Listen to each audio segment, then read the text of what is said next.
ఏపీలో ఈగల్ వ్యవస్థను స్థాపించాక ఏడాదిన్నరలో జీరో గంజాయిగా మార్చామని హోంమంత్రి అనిత అన్నారు. మంగళగిరిలో నిర్వహించిన మీడియా సమావేశంలో ఆమె మాట్లాడారు. డ్రగ్స్ వద్దు బ్రో అనే నినాదాన్ని స్కూల్ స్థాయిలోకి తీసుకువెళ్తున్నట్లు చెప్పారు. గతంలో గంజాయికి బానిసగా మారిన పిల్లల్ని చూసి తల్లిదండ్రులు తల్లడిల్లిపోయారన్నారు.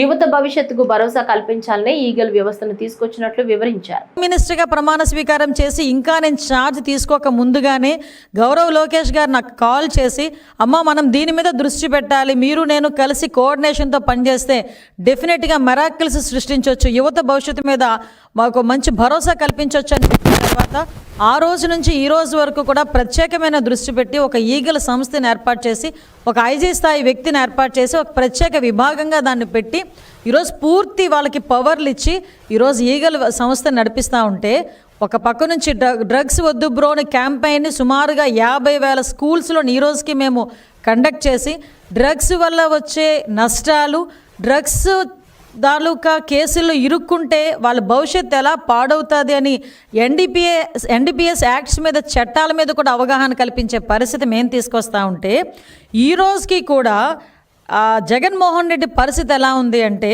వాళ్ళ తాలూకా మాఫియా పరిస్థితి ఎలా ఉంది అంటే, మా ప్రభుత్వం డ్రగ్స్ వద్దు బ్రో అంటే వాళ్ళు కాళ్ళు ముందుకొచ్చి డ్రగ్స్ తీసుకో బ్రో అనే పరిస్థితిలో ఈరోజు వచ్చారంటే నిజంగా సిగ్గుపడే పరిస్థితి.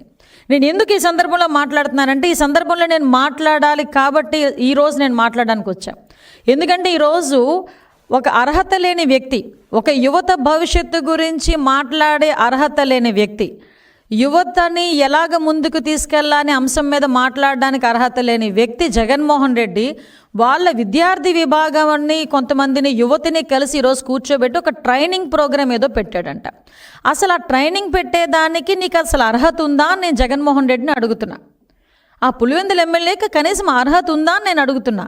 ఎందుకంటే నీ విద్యార్థి విభాగం నాయకుడు కొండారెడ్డి వైజాగ్లో ఏయూలో ఎంబీఏ చేస్తూ ఈ డ్రగ్స్ని దాందాగా చేస్తూ మొన్న ఈగల్కి టాస్క్ ఫోర్స్ డిపార్ట్మెంట్కి పట్టుబడిన సంగతి జగన్మోహన్ రెడ్డికి తెలీదా?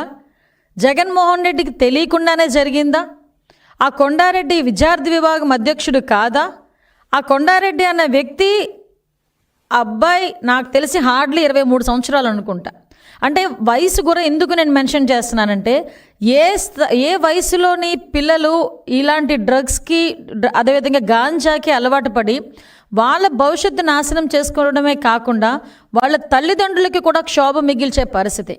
ఈరోజు ఎన్నో ఆశలతో విశాఖపట్నంలో చదువుకోవడం అంటే నిజంగా చాలామందికి ఒక టార్గెట్. అది ఒక గీతం కాలేజీలో నాకు సీట్ వచ్చింది, నా బిడ్డకి సీట్ రావాలి అంటే పేమెంట్ సీట్ అయినా చదివిస్తాను అన్న తల్లిదండ్రులు ముందుకు వస్తారు. ఎందుకో తెలుసా?